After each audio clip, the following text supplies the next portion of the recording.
Hi, everyone. Welcome to Friday, the daily briefing. Just a few quick updates at the top, and then we will open it up for questions.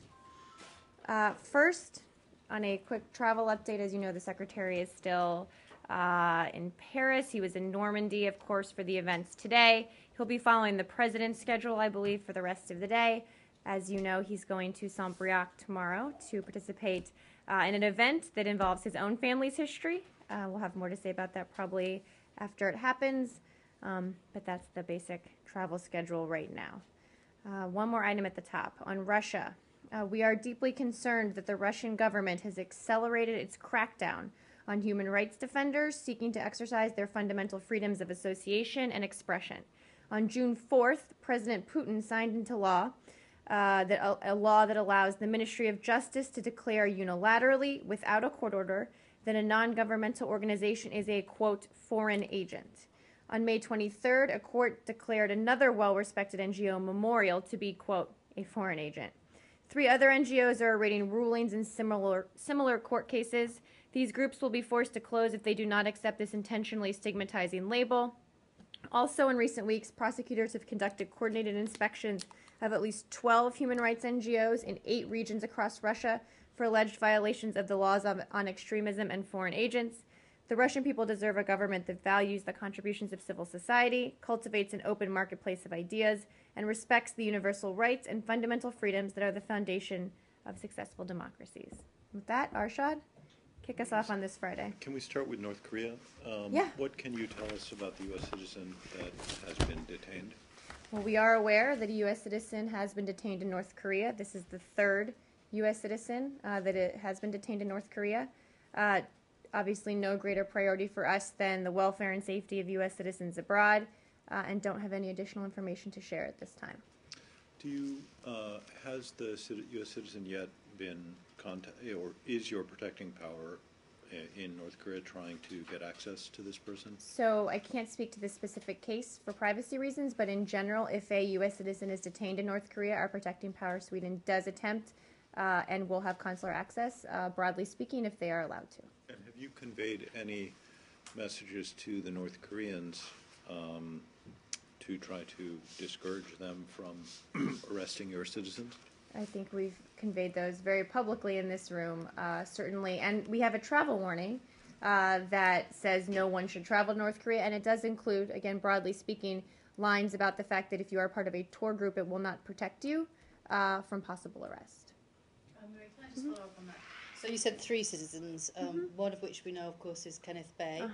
The second one, are you now in a position to confirm that there's a 24-year-old tourist named Matthew Todd Miller? So on the other 2, I can't share any additional information about them. So you still don't have a Privacy because Act of privacy.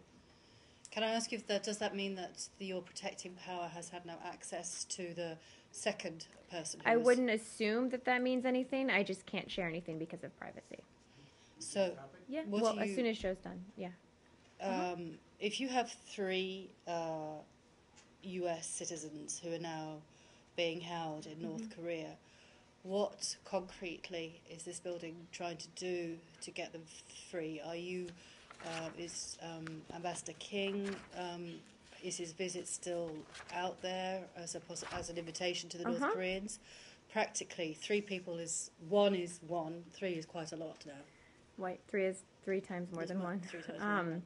And we continue to actively seek the release of not just Mr. Bay, but of all of the individuals, all 3. And per our long-standing offer, you are right, we remain prepared to send Ambassador King to North Korea in support of Mr. Bay's release. That's the only one I can speak about specifically, but obviously, broadly speaking, it's important for us to get all of our citizens home. When it comes to Mr. Bay, I know some folks have just had questions. The last time the department spoke with his family was on June 4th. And the last time Swedish embassy representatives met with him, they've met with him 11 times. The last time was on April 18th. Saeed? Yep. Before that, something you said at the top. Yeah. Did you say that the Russian people deserve a government that is open to the marketplace of ideas or something like this? I did. Is that an implicit call to change the government in Russia? No. Okay. So what does that mean? I'm not You calling say for they regime change in Russia. They deserve a different government than what they have today? No, they deserve to be able to express themselves, to avail themselves of the marketplace of ideas, and to have space for civil society under any government. Moving on to the Palestinian issue and freedom of the press under occupation. Today, the Israeli forces raided the Palestine TV and arrested two of our colleagues, Nader Babras and Ashraf Shobaki, for no reason, and they confiscated a program that was being aired called Good Morning Jerusalem. Do you know about that? We've seen those reports that Israeli police entered a Palestinian TV studio in Jerusalem this morning and detained, I think, 3 people for questioning. Understand that those 3 individuals have subsequently been released. We are right now seeking further information on this report. Don't have additional comment until we get more information. Okay. So did you did inquire with the Israelis about We this are incident? inquiring about it. I don't know if we have yet, but we are. We will Because be. I think a lot of these equipment and so on are actually supplied by the U.S. I- Part of the aid at one time. We're looking for more information. I'm sure we'll have more to say over the coming And days. I saw that yesterday you talked about the settlement, but since then, the Israelis also announced another patch of settlement. Are you aware of that? I'm happy to check with our folks. I hadn't seen those reports, but our position on settlements is longstanding and has not changed. Do you find this to be cynical on the eve of the visit of President Abbas and President Perez with the Pope in Rome to pray for peace? Do you find this as provocative and cynical? Well, as I said yesterday, we're deeply disappointed with the settlement announcements. I haven't seen the most recent ones, so I don't want to comment on those. But in general, we believe these actions are unhelpful and are counterproductive to achieving a 2-state outcome. We've also separately said that we know the Secretary has discussed Middle East peace with officials at the Vatican, as you all know, and obviously believe they can play a role in these discussions as well. And lastly, on this issue, Mm-hmm. can you tell us the status of Ambassador Indyk? Is he in this building? Is he around? Is he Where is- Martin Indyk? Where is he? I saw What is him in he a doing? meeting 2 days ago. I'm happy Okay. to check and see if he is in the building today, but he was at work in Washington So for- all week. For the time being, he remains in his position. Absolutely. At the State Department. Yep, I was in a meeting with him just a few days ago in this building. Yep. Any plans for him to return to the region? Not to my knowledge. I'm happy to check if there's a travel update, but not to my knowledge at this point. And then we'll go to India. Yes, please. Regarding whether the new coalition government or whatever you can call it, national coalition government, you are still believing that you can work with them? Nothing has changed. That's Nothing correct. is changed. And what is about, is there any change regarding the $440 million that some leaders in the Congress are opposing it? Well, I don't have an update from where we were a few days ago, which is we've said we will continue to work with this interim technocratic government, which again does not have any ministers from Hamas in it. But we will continue to judge it by its actions going forward. I don't have an update on funding. We've said we'll work with Congress on what this looks like going forward. So it's on hold or what? I wouldn't use that term. We said we'll continue working with Congress and we'll figure out where this goes from here. Have you sent any recent notifications of an intent to disperse any of that Since money? the announcement of the formation of the technocratic government, Yes. no, we have not. Thank you. I can check and see if there's any additional updates about what might be coming, but not to my That- knowledge that on any would- details. That would be helpful. Thank you. Every disbursement need to be authorized by Congress, or there's a blanket Um, waiver? I can check on the legal underpinnings. I don't know if there's a money, if there's, it has to be over a certain amount, or I just don't know. I'm happy to check, but we work with Congress on this all the time. I said we'd go to India, so we're going to go to India. Today is the 30th anniversary of Operation Blue Star, in which the Indian Army butchered hundreds, you can say, we don't have a number, in the holy city of Amritsar of the Sikhs. And the Sikhs are now asking for a international UN investigation into the. What is the U.S. take on it, and do you support, or what's your take on it? So, as you know, religious freedom and religious tolerance are fundamental pillars of U.S. Society. And broadly speaking, we support religious pluralism and tolerance in India, as we do everywhere around the world, but certainly also in India.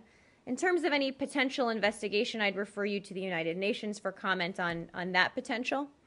And again, as I said, strongly support religious tolerance and religious freedom everywhere. No, but on a human rights, humanitarian point of view, when hundreds were massacred and there is no, it's 30 years and nothing has been done, no investigation, nothing. And so Is this statement not, is it strong enough? I don't think I can be any stronger about our belief that people should not be in any way put in danger or discriminated against for their religion. I think I was just very clear about that. In terms of, again, a potential investigation by the UN, I'd leave the UN to speak to that. And Let me stay here. He has another one on India. Yeah. And then I'm going to come to you. And then this is just a technical question. There's a map of Asia that the Department of Defense issued along with that report on China yesterday, and that shows parts of the occupied Kashmir of as parts of Pakistan. And this same thing had happened, something like that in a map of the State Department, which was later removed. Now, is there a connection between like the Department of State providing any maps or anything to the Department of Defense? Well, I think the Defense Department can probably explain their own maps. I'm happy to check with my colleagues there. You know, our position hasn't changed. I'll check with them and see. I have no idea what happened with that map. Thank you. India. Yes. I had a different question on India. Some reports have been going on throughout the news media in India. Two reports. One that Prime Minister Modi will meet with the President at the United Nations on September 30th or between 25th and 30th. And another report yesterday, they changed that the two leaders will meet in Washington. So what I'm asking you, which report is clear and true? And second, if you have any update, Madam, on the visit of Madam Nisha Biswal, who was in India, if she had updated on this visit or I do. anything she may have I have updates galore for you today on Thank these you. issues. So on Prime Minister Modi's possible travel to the United States, nothing to announce on dates. As President Obama and Secretary Kerry have both said, we look forward to welcoming the Prime Minister to Washington. Just don't have any dates yet. I know there are a lot of reports out there about dates, but we don't have dates yet. But we don't get any updates from Madam's visit. Last time she went to Nepal, and then she had traveled several places. I have information about her travel. I was getting there, promise. So Assistant Secretary Biswal just concluded a trip, her first part of her trip, which was to China, where she met with a wide range of government officials to discuss an array of regional issues, including economic engagement. While in Beijing, she also met with scholars and think tank representatives to discuss opportunities for enhancing both north-south but also east-west regional trade linkages. She will arrive soon in New Delhi, where she will meet with Foreign Secretary Singh and a range of officials from the Ministry of External Affairs and other Government of India ministries. Will also meet there with strategic thinkers and business leaders. And if I have one more, maybe, as far as this new Foreign Minister of India, Madam, she had the Secretary Kerry, and she spoke, both of them, I believe recently. Secretary called her. And my question is that she mentioned that with Pakistan there cannot be peace or talks until there are some terrorists, especially Ibrahim Dawood, must be given to India, or some of those peace agreement between the two countries. So where do we stand on this as far as U.S. concern or Secretary is concerned? Well, broadly speaking, we believe that India and Pakistan should continue steps to improve the relationship between the two countries. Obviously, it's incredibly important for them to do so. I don't have more specifics about what that should look like or what it might entail. I just wanted to mention quickly, as far as the two prime ministers are concerned, India and Pakistan, they have good relations already, and they are exchanging gifts and all that for their mothers, and I hope that things will be better in the future. I couldn't agree more. Thank you, Madam. Arshad? Yeah. Wait. Okay. You said she was going to meet the Foreign Secretary as well as MEA officials. Is she going to meet the minister? The Prime Minister? No, the Minister of External Affairs. I don't. I say I have a range of officials here. I can get more details. I don't know if that. I don't know that that the Assistant Secretary normally does. I don't know either. I'm happy to check and see if there are more details to share about her schedule. India, yes. Yeah, the spokesperson for Ministry of External Affairs today said at a news conference that Prime Minister Modi will be coming to Washington in the month of September. That you confirm? I think I just made very clear that I have no dates to confirm it's not about dates, the Prime. month. I think month could be considered a date range also. I have nothing to confirm in any way on timing of the Prime Minister's visit to Washington. We look forward to welcoming him here. As opposed to meeting the president in New York? As I said, we look forward to welcoming the Prime Minister to Washington. Okay, We'll sorry, figure out a yeah. date. He also said that the next round of strategic dialogue would be held in Washington. I can check. I'm not sure. Joe. Yep. I wondered if you had any reaction to the news today that the presidential candidate Abdullah Abdullah escaped an assassination attempt which killed at least 6 people ahead of next week's second round runoff. The 14th, Yeah, yes, the when it's the 14th, second round. Of course, we condemn today's attack against Abdullah Abdullah's campaign event, where he was also located. You know, as we've made very clear, the Afghan people deserve democracy, which they'll be exercising next week, not violence. And we've also said that's why we'll continue with our presence there at a level we feel appropriate to help the Afghans increase their capacity themselves to fight this threat. Do you believe that the security atmosphere is such that the elections can actually be held safely, the runoff can be held safely? Yes, we do. Look, we know Afghanistan is still a dangerous place. We've been clear about that. But we saw in the first round, and certainly expect in the second round, the Afghan security forces step up and provide security for their own elections. We think that's important. We're hopeful that the second round will be transparent, inclusive, and credible. Obviously, that's been important throughout all along. And believe that the security forces can work, again, with the electoral bodies, which they work with very closely to provide security as they carry out this second round. And I think have probably learned a few lessons about security from the first round and can apply them to this one. Is there any involvement by the US or ISAF forces in providing security for the elections? It's my understanding the Afghans have responsibility for the security for their elections. Yes. Follow-up to the assassination. Yeah. Do you think this assassination attempt against Abdullah Abdullah, who's a fierce anti-Taliban critic, the timing is coincidental with the release of the Guantanamo 5? I think the timing has nothing at all to do with what's happened in the last week. I think we've seen assassination attempts against officials like Dr. Abdullah Abdullah for many, many months, and I don't think it has anything to do with it. But Abdullah was, a colleague, a friend, and right-hand man of Ahmad Shah Massoud, who was himself assassinated 2 days before 9/11 by al-Qaeda, knowing that after the 9/11 strikes, the United States would come in and be allies with the Northern Alliance and the Tajiks. You think this is just a coincidence? I don't think it has anything to do with another. I mean, we've seen the senior officials in Afghanistan since the beginning of the war, quite frankly, be targeted for assassination. I think it has absolutely nothing to do with what happened over the past 2 days. And since we're in Afghanistan, just to stay in the region, if you will, I was wondering if you... Well, we're going to stay here, and then we'll... Yeah, if you he's had- staying with Afghanistan. We're staying with Afghanistan. He's staying with Afghanistan. In the country, excuse me. Yeah.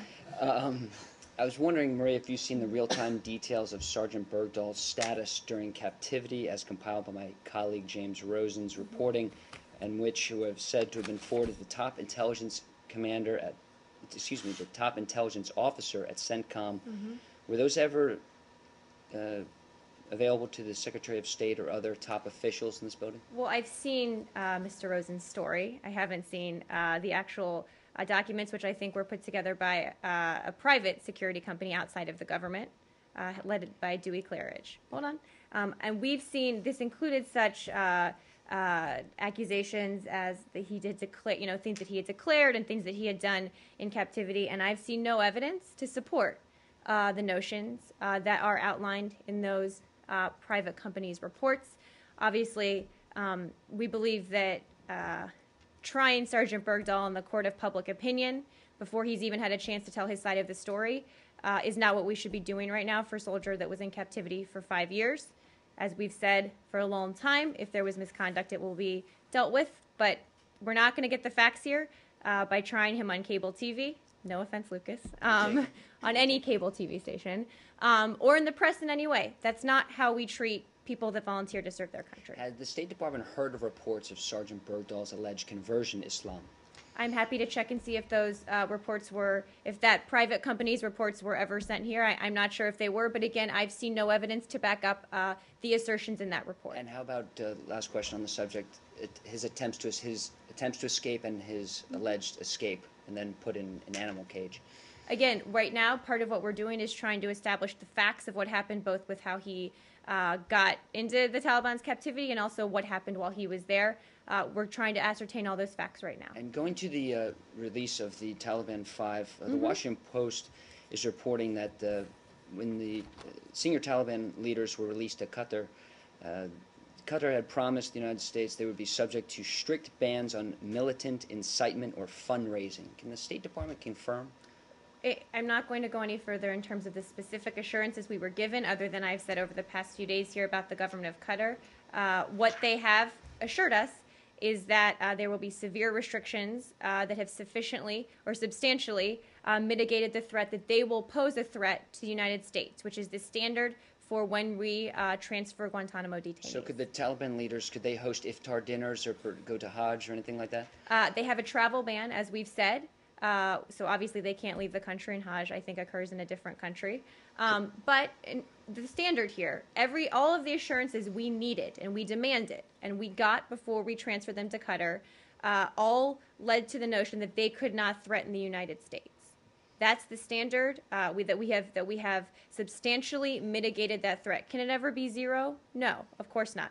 I would also make, and I meant to make this point yesterday, for the very small number of detainees who've been transferred that have re-engaged in the fight, many of them have either been recaptured or taken off the battlefield after they re-engage. So I would remind people that we keep a very close eye on these guys once they leave Guantanamo. But Marie, if there's even a chance they can go back to the battlefield, why take that chance? Well, there's always a chance, Lucas. You can never 100% mitigate risk, but what's important if here... you don't let them out, you mitigate the risk 100%. Okay, so we've made clear all of the reasons for our national security that we need to close Guantanamo, and part of that is determining who can be transferred while substantially mitigating the risk. And I think if you have the Secretary of Defense and the Chairman of the Joint Chiefs and the head of the DNI and the head of DOJ and the head of the Secretary of the State Department, all certifying that we have substantially mitigated the threat to U.S. national security, I think they look very closely, they take that responsibility very seriously, and they would never make that assessment if they did not believe it to be true. And last question, you said that there was no precedent in releasing captured combatants from Afghanistan and returning them to a terrorist organization. Is that true? I don't think I said that. Well, you said that during World War II... I'm not sure what you're referring to. No problem. You said during World War II we had exchanged in prisoner swaps. Prisoners, and certainly I think Vietnam, Korea, there's a long historical precedent for prisoner swaps during time of war that goes back, quite frankly, to the Revolution. But those were prisoner swaps between countries. Well, in this case, we're fighting a non-state actor. And the bottom line is it was a non-state actor that was holding Sergeant Bergdahl. That doesn't make it any less imperative that we get him home. And it doesn't change the notion that he was a prisoner during a time of war and that there is a long history for the principle of prisoner swaps in time of war. But the United States is setting the precedent, though, that you are releasing a fighter back to a terrorist group, not a known nation. Again, you're using some words here that we wouldn't use. Obviously, the Taliban is who we are fighting in a time of war. So there's a long history for that kind of prisoner swap throughout United States history, and we feel like that principle is sufficiently historically, with a great amount of historical precedent. So in fact, we're not changing the precedent. It's something we've done throughout our time here. You do not think you're legitimizing the Taliban by giving these fighters back to people who want to one day take over Afghanistan again? I'm not sure exactly how you're using the word legitimize. We've said the Taliban has a role to play in how we end the violence in Afghanistan. That obviously what we would like to see is Afghans talking to Afghans, Afghan-led reconciliation about how the war eventually ends there. That's how you end wars. That doesn't mean we think anything the Taliban has done is in any way not horrific. And that they were not, for these men, particularly these 5 who, again, were picked up pretty early on in the war, were really senior folks and mid-level folks in the regime, that they didn't do horrific things. Of course they did. Is there any chance that these 5 that were just released from Guantanamo Bay helped plan the assassination attempt against Abdullah Abdullah in Afghanistan? No. They had 5, 10, 12 years to plan it. The one that just happened? Right. I think there are pretty strict restrictions on what Guantanamo detainees can or can't do when they're... But they are allowed to communicate in Qatar, correct? I'm not going to get into the specifics of the restrictions we have in place. Do you find appalling this hate frenzy that is being directed against his family, Absolutely. his town, by certain media outlets? I And find it how are you responding to that? Well, I don't want to single anyone out, Saeed. I find, in general, the level of vitriol that has been directed at Sergeant Bergdahl and his family, his parents, who had a son in Taliban captivity for 5 years, I find it repugnant. I find it appalling. It's not okay. We don't judge people in the court of public opinion. Certainly not people that signed up to wear the uniform of the United States, and certainly not parents who waited for 5 years for their son to come home. That's not what we do. Do you find it morally repugnant that certain media outlets are trying to I'm not profit gonna out of this situation? I'm not going to single out anyone, Saeed. Anyone. But does I'm not. does enlisting in the military, does that mean you can never be charged with dishonor or... No, and as what it means, enlisting and volunteering to fight for your country, what it means is if you go missing, we will bring you home. That's the pledge we take when people sign up to serve their country. It does not mean, as the Army has said, that if there was, and General Dempsey has said, that if there was misconduct, it won't be punished. We've been very clear. The two just aren't related. We bring our folks home, and then we determine the facts, and if there was misconduct, it will be dealt with. Wait, guys, let's all speak one at a time. Let's just do a few more on this, and then we're going to move on. Joe?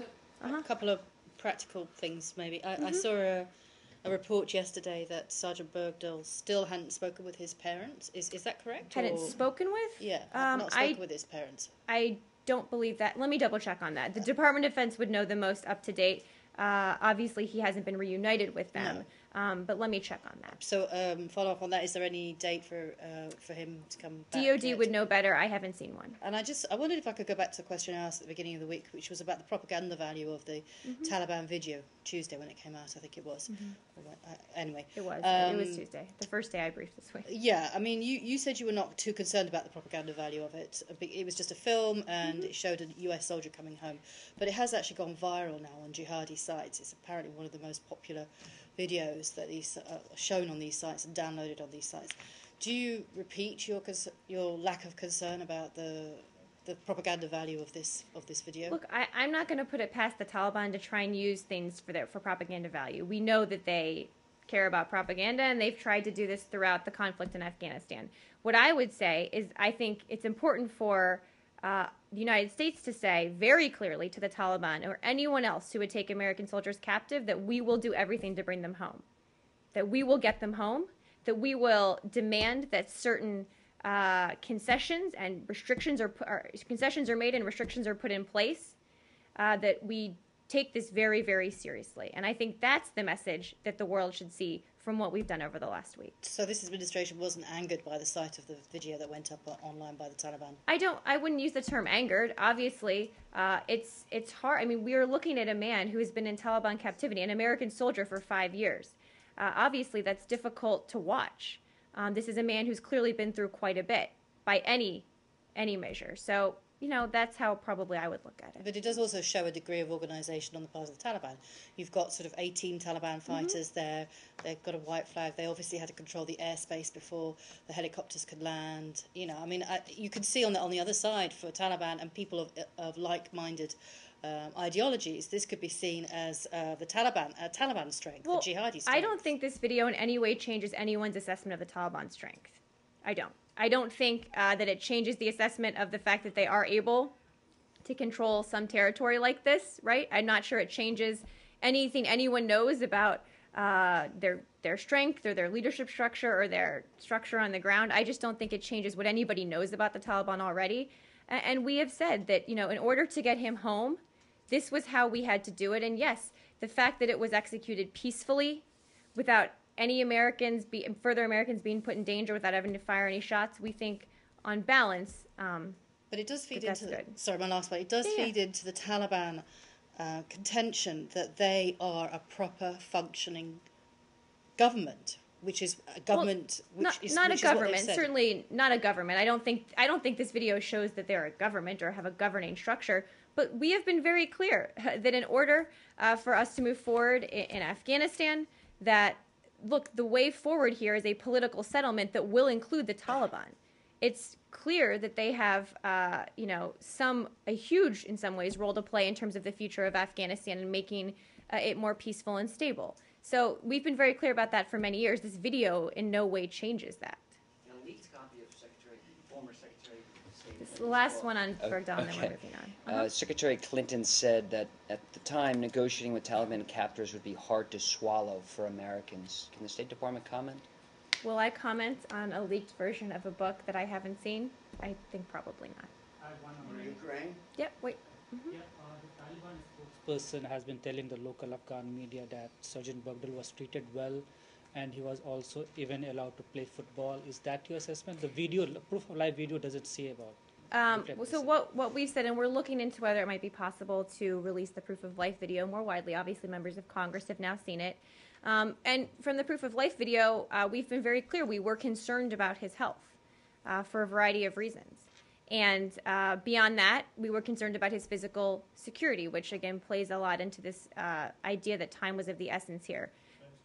And then, so in general, we are attempting to determine the facts about what his life in captivity was like. But to be very clear, we were concerned about his health. The proof of life video from about 6 months ago absolutely made us even more concerned. Yeah.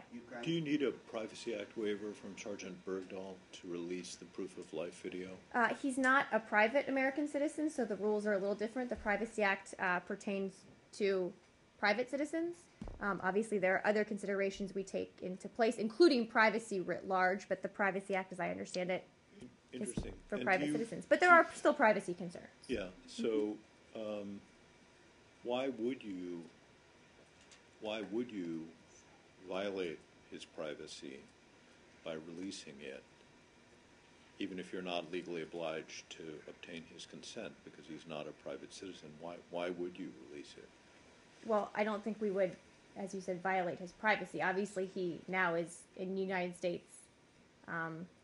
If you released a video of me that was taken when I was detained by a third party and I was videoed without my consent and you released it, I think whether I'm a private citizen or not, you would be violating my privacy if you didn't get my permission. And we haven't released it yet for a variety of reasons, including privacy. But obviously, we are now able to have conversations with him. I'm not saying we have about the video. I'm just saying now that he's back with the United States, there's ways to do this. And if there's a compelling national interest, and if hypothetically we do the calculation on the privacy issue, whether or not we talk to him about it, what national interest is served by releasing a video that shows him, as you have said, and as many other officials have said, that have shown a marked deterioration in his condition? Well, I'm not saying there is one. I'm saying the discussion is happening right now. I think most people in this room would argue for more things being in the public domain in general. I'm just trying to figure out. And it would, again, we want to get all the facts out there as much as we can, but there are privacy considerations, and we're balancing those, and I don't know if we will, but those conversations are happening. Some people might question whether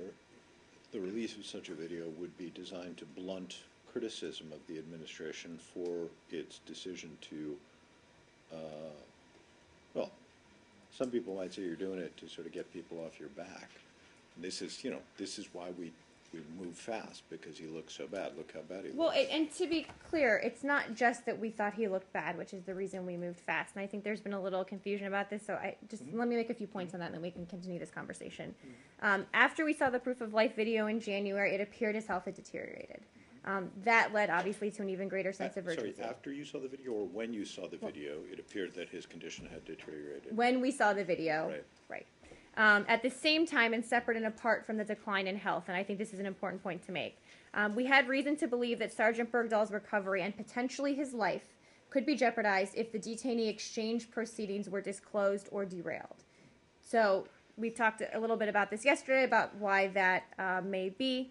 So then when presented with a very near-term opportunity to recover Sergeant Bergdahl, we believe time was of the essence to move very quickly. So again, look, it's not that we're trying to blunt criticism. It's that we believe it's important for the facts to be out there. And some people have questioned the notion that we really did have a sense of urgency and that we really did have to keep it secret and that we could have either on the notification question taken more time. And so I think just making very clear why we acted quickly is important. Whether or not that includes the video, I don't know. One other one on this. Wait, Lucas, just one last more. one for me on this. Yesterday, I asked whether the Taliban had threatened to kill Sergeant Bergdahl if the agreement for his release became public. Were you able to check on that? And do you now know the answer as to whether there was an explicit threat from the Taliban to kill him if it was released? Or if, as you seemed to suggest yesterday, it was more a question of if it were released, his life could be in danger because some rogue actor might decide to kill him, not that the Taliban explicitly made that threat. Same place we were yesterday, in that what I can confirm for you, and what we do know, is that we had indications that his life very much could be in jeopardy, particularly if the deal was made public. But you can't confirm that there was an explicit threat made by the Taliban. I cannot confirm that, but in no way does that take away from our sense of urgency. Guys, can we all speak at once, please? Let's all take turns. Thank you. Lucas. No, we're going to go back to last one. Seriously, Okay, Lucas. last one. You said you were worried that this story might get leaked out, details of the rescue. Does the administration have an issue with leaks? So, a few points, Lucas. The first is that the general architecture of this deal, including the individual 5, had been discussed quite publicly. I think many of you reported on it, and had been briefed to Congress. So the general architecture of what a swap would look like was known, was made known to everyone, and they had raised some concerns. We had obviously known those concerns, but we believed here, in terms of operationalizing that, the time was of the essence. And quite so, the scale of people inside the administration that knew was very, very small, as it is on these very sensitive things. And we did not think that we could expand it any further. It's also just the notion that until the very end, until we had him, we didn't know the transfers would go forward. So until he was on that helicopter, the whole thing could have fallen apart. So that's why as soon as we had him, we began making Hill notification calls. We talked to folks. We did this as quickly and as safely as we believed we could. But you can keep a secret, right? I'm very good at keeping a secret, yes. Well, I'm just saying, I'm talking about the congressional I don't think I probably have any notifications. more to say on this, Lucas, but thank you. Okay. So we know recently U.S. repeatedly called South Korea to join the regional missile defense. So what is a strategic plan behind all this? I don't have details on that. I think the Defense Department probably has some more. I'm happy to check with them. Yep. On Wednesday, Secretary Kerry called on Hezbollah to work, to engage in efforts to end the war in Syria. Does this call change anything in the position of this administration vis-à-vis Hezbollah? No, it doesn't. It's the same concept we've talked about for a long time, where we've called on parties who have influence over the regime, Iran, Hezbollah, Russia, to use their influence with the Assad regime to push them towards a diplomatic solution and push them to a better place. It's in no way a change of policy, but it's a recognition of the reality that there are outside actors who have influence on the regime and should be using it. Is this dealing with Hezbollah as a state-like No one's actor? talking about dealing with Hezbollah. They are a party, a group who has influence over the regime. Putting Period. it on the same level as Iran and Nope. Russia? Nope, I'm not trying to compare those three at all, except in that they all have some leverage over the regime. Today, the head of Hezbollah, Sheikh Nasrallah, said that the re-election of President Bashar al-Assad is a good point to move forward for a peaceful solution. Do you find this encouraging? No, I don't think I find anything encouraging about an election where the electorate that's being asked to vote for a leader is being killed by its own leadership. I find nothing about that encouraging, no. In line of what you're saying, those who have influence should exert it in the proper direction. I wouldn't call that exerting influence in the right not way. No. Let's go. No, wait. Oh, Syria? Let's stay on Syria and then, yeah. I think I know what you're going to say to this, but anyway. National Security Advisor Susan Rice gave an interview to CNN this morning or this afternoon from the beaches in Normandy, in which she said that, that the administration was providing lethal and non-lethal support to select members of the Syrian opposition. What does she mean by lethal? as we said, we're not going to specifically outline all the kinds of support we're giving. I think I'd leave the National Security Advisor's words to themselves. But usually from the podium, the administration has been talking about military and non-military support. Again, did she slip up, or are you actually providing lethal support, as she said? Again, no more details for you on what we're providing. I think I'll let her words stand on their own. You have no reason to discount or dispute her words. I'm not going to comment on her words in any other way. Yes. Maria, I want to follow up on yesterday's question I had for you. I don't know if you The have anything on it. The bishops who traveled to Iran. Got you an answer. In March, and then Yep. apparently it's been going on. Take a few more because I have, unfortunately, a pressing engagement this afternoon. But let me just give you what I have on this. We are aware that a small delegation of U.S. Catholic bishops visited Iran in March. The visit and its preparation were conducted entirely independent of the U.S. government. Obviously, I'm sure the trip organizers can give you some more information. And more broadly speaking, we are aware of independent initiatives by various U.S. religious figures to foster interfaith dialogue with Iranian religious scholars. We commend such efforts to promote interfaith tolerance and religious freedom, which is, of course, a foreign policy priority for the department. Apparently they have reported back to the State Department and the White House about their trip, what they talked about, and what they heard.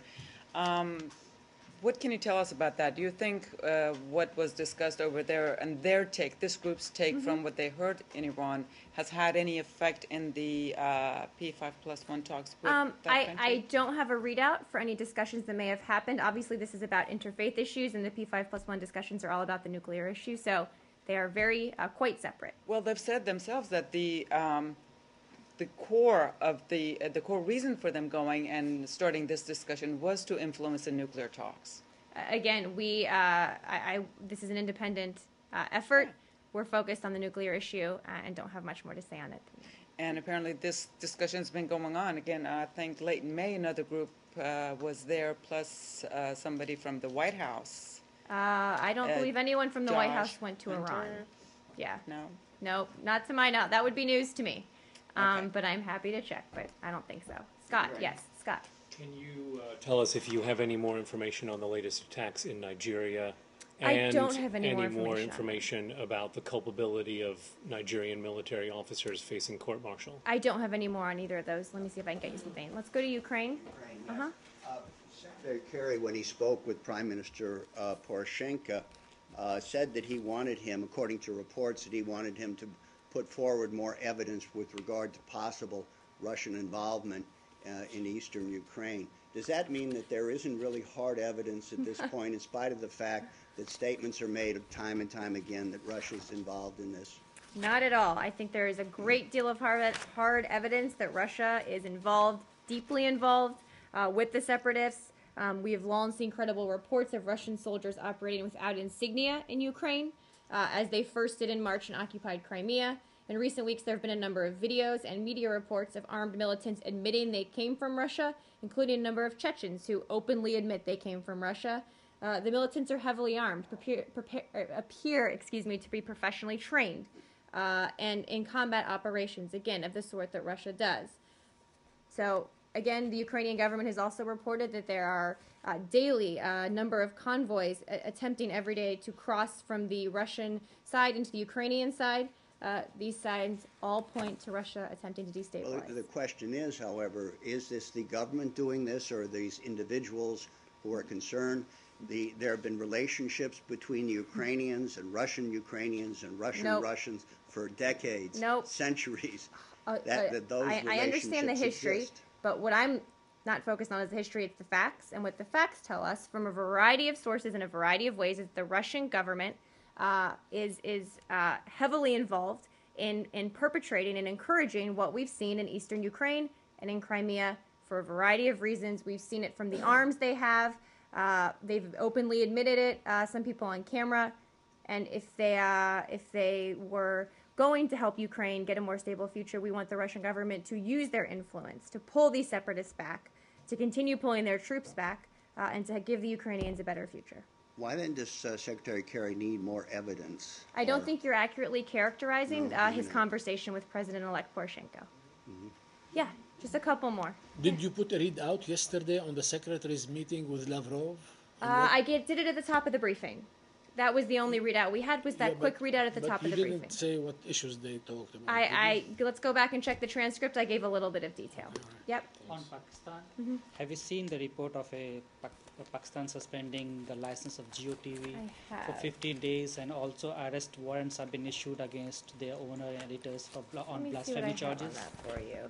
We are aware that GeoTV's broadcast license has been suspended for 15 days and that a fine has been imposed on the outlet by the regulatory authority. Also seen reports that GeoTV has filed suit against the regulatory authority as well. Not going to take a position on the merits of these actions, but we have long been clear that freedom of the press, including freedom of the airwaves and safety for journalists, is of paramount importance to freedom of expression in Pakistan and everywhere else. So your answer is not specific to Pakistan, it's general in nature? Well, it can be specific to Pakistan as well. It's specific certainly there and everywhere else. You're not concerned about the events happening in We Pakistan have very today on clearly freedom said of we are press? concerned about the space for media freedom in Pakistan. During Press Freedom Week, I stood up here and did a whole topper on it. So we've made very clear our concerns in Pakistan specifically. Yes. Change of topic, Libya. Aren't you, to which extent would the United States be concerned of the last 3-4 days events? Violence is back again, and we have a new person now that seems to be the new persona there. If Haftar, his forces, as we are reading reports, are now attacking towns using aviation. Are you watching Libya? I mean, and these events on the ground. We are watching Libya very closely. To which extent would we say Washington now is really concerned? Like the area is concerned? Well, we're watching it very closely. We know there are a variety of reports out there. We are attempting to get the best facts on the ground that we can. And we've said we're concerned about the security situation in Libya and the political situation as well. We know there's still a long way to go in this, what at times has been a very bumpy transition. But that the Libyans have an opportunity for a better future here. It's up to them to decide. We'll keep working with them on all of these different issues. So, of course, we remain concerned, but it's something we're very focused on. Haftar is a known person to you?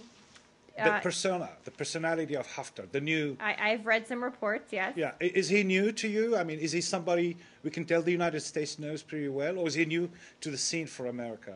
I mean, he lived in Virginia before. Yeah, I think he's well known to many people. Yeah. But again, we don't support one person or one candidate or one party in Libya or anywhere else. No concerns or where the weaponry is coming from? Well, we in terms of his weaponry. Yes, well, I mean we've aviation said is pretty broadly. And again, I can't confirm those reports, so I'm happy to check with our team. We've said broadly speaking, we're concerned about the security situation in Libya. I don't think I have much more analysis to do than that. What if he voted for the guys, president in 2008? I'm gonna go on now. Two more, and then we're breaking for the weekend. Do you support any Egyptian military operation in Libya to fight extremists there? I think that what we've said is we want to work with the Libyan government to help build their capacity to fight extremists there. I'm not aware of specifics around the question you just asked, but I'm happy to see if there's more light I can shed on that topic. Yeah, Haftar's spokesman has said today that they are expecting an Egyptian military operation in Libya. I haven't seen those comments. I'm happy to check with folks. Yes. China today said that it is open to having talks with the Tibetan leaders about the future of Dalai Lama, but it has ruled out giving any autonomy to the Tibetans. Have you seen that? What's your comment on? I have seen some of that. Well, as we've long said, we are deeply concerned about the poor human rights situation in Tibetan areas of China. We have continued to urge the Chinese government to engage in substantive dialogue with the Dalai Lama or his representatives without preconditions as a means to reduce tensions. Obviously, urge China to address policies that have created tensions in Tibetan areas and that threaten the Tibetan unique culture. And was this an issue of discussion when Assistant Secretary Nisha Desai-Biswal? I can find out, not to my knowledge. I don't think it was, but let me check. Do you have any update on your attempts to open a consulate in Lhasa? Let me see. I think I have something on that. As envisioned in the Tibetan Policy Act of 2002, we continue efforts to open a consulate in Lhasa. Also continue to request the Chinese government allow a consular officer to visit Tibet and ethnically Tibetan areas of China. No other update. Thank you. Thanks, everyone.